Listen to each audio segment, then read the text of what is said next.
महाभारत की क्लास भाग 6। टीचर। अच्छा बच्चों, तो अब पांडव अज्ञातवास से बाहर आ चुके थे और पांचाल के राजा द्रुपद उनके ससुर बन गए थे। अब वे बहुत शक्तिशाली हो गए थे।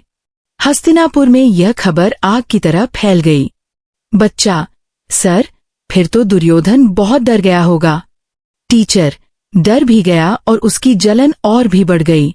भीष्म पितामह और विदुर के दबाव में राजा धृतराष्ट्र को पांडवों को वापस हस्तिनापुर बुलाना पड़ा। लेकिन दुर्योधन ने एक चाल चली। उसने राज्य का बंटवारा तो किया, पर पांडवों को हस्तिनापुर का अच्छा खासा राज्य देने के बजाय एक बंजर और वीरान जमीन दे दी, जिसका नाम था खांडप्रस्थ। बच्चा।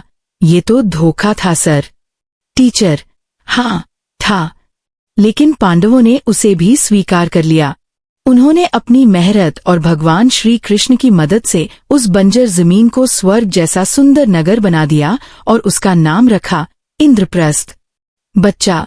फिर तो दुर्योधन और भी ज्यादा जलने लगा होगा। टीचर। बिल्कुल। और उसकी जलन तब चरम पर पहुंच गई जब युधिष्ठिर ने राजसूय यज्ञ किया और वे सम्राट बन गए। दुर्योधन को इंद्रप्रस्थ के उद्घाटन के लिए बुलाया गया। वहां का मायावी महल देखकर वह हैरान रह गया। उसने महल में एक समतल फर्श को पानी समझकर अपने वस्त्र ऊपर उठा लिए और फिर एक असली तालाब को समतल फर्श समझकर उसमें गिर पड़ा। बच्चा। हाँ। टीचर। सब उस पर हंसने लगे और कहा जाता है कि द्रौपदी ने भी हंसते हुए कह दिया, अंधे का पुत्र अंधा।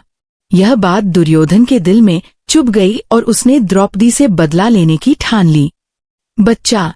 कैसे बदला लिया सर? टीचर। यहीं पर उसके मामा शकुनी ने अपनी चाल चली। शकुनी चौसर पासे का खेल का बहुत बड़ा धोखेबाज था। उसने दुर्योधन को सलाह दी कि युधिष्ठिर को चौसर के खेल के लिए हस्तिनापुर बुलाओ। बच्चा। लेकिन युधिष्ठिर तो धर्मराज थे, उन्होंने जुआ खेलने के लिए हाँ क्यों कहा? टीचर। यही तो धर्म संकट था। उस समय के क्षत्रिय धर्म के अनुसार अगर कोई राजा तुम्हें खेल के लिए आमंत्रित करे तो तुम मना नहीं कर सकते। युधिष्ठिर इसी नियम में बंध गए और हस्तिनापुर चले गए। बच्चा। फिर खेल में क्या हुआ सर? टीचर। खेल शुरू हुआ। शकुनी अपनी धोखेबाजी से बार बार जीतने लगा। युधिष्ठिर एक एक करके अपना सब कुछ हार गए, अपना धन, अपना राज्य, अपने भाई और अंत में खुद को भी। जब उनके पास कुछ नहीं बचा तो शकुनी ने उन्हें उकसाया और कहा, अभी भी तुम्हारी पत्नी द्रौपदी दाव पर है। और युधिष्ठिर विवेक खोकर द्रौपदी को भी दाव पर लगा बैठे और हार गए। बच्चा। द्रौपदी को भी हार गए। ये कैसे हो सकता है? टीचर। हाँ, और इसके बाद महाभारत का सबसे काला अध्याय शुरू हुआ। दुर्योधन ने अपने भाई दुशासन को आदेश दिया कि वह द्रौपदी को भरी सभा में बालों से घसीट कर लाए। दुशासन ने ऐसा ही किया। द्रौपदी का भरी सभा में अपमान किया गया और दुर्योधन ने उसे अपनी जांघ पर बैठने का इशारा किया। बच्चा। ये तो बहुत अधर्म था सर। भीष्म पितामह और द्रोणाचार्य ने कुछ नहीं कहा। टीचर। नहीं। सब अपना सिर झुकाए चुप बैठे रहे। जब दुर्योधन ने दुशासन को द्रौपदी का चीरहरण वस्त्र उतारने का आदेश दिया तो द्रौपदी ने भगवान श्री कृष्ण को पुकारा। श्री कृष्ण ने एक चमत्कार किया और द्रौपदी की साड़ी को अनंत बना दिया। दुशासन खींचते खींचते थक गया, पर साड़ी खत्म नहीं हुई। बच्चा। तो क्या सब ठीक हो गया? टीचर। नहीं।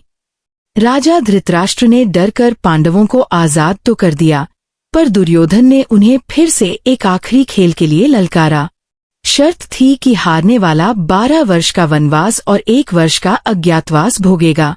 और युधिष्ठिर एक बार फिर हार गए और इस तरह पांडव एक बार फिर अपना सब कुछ हार कर अपनी पत्नी द्रौपदी के साथ 13 वर्षों के लिए जंगल चले गए। दुर्योधन और कौरव हस्तिनापुर पर राज करने लगे, लेकिन उन्होंने द्रौपदी के अपमान से अपने विनाश को निमंत्रण दे दिया था। अगली क्लास में हम जानेंगे कि पांडवों ने वनवास के 13 साल कैसे बिताए। ठीक है, create image line by line का 1 by 1।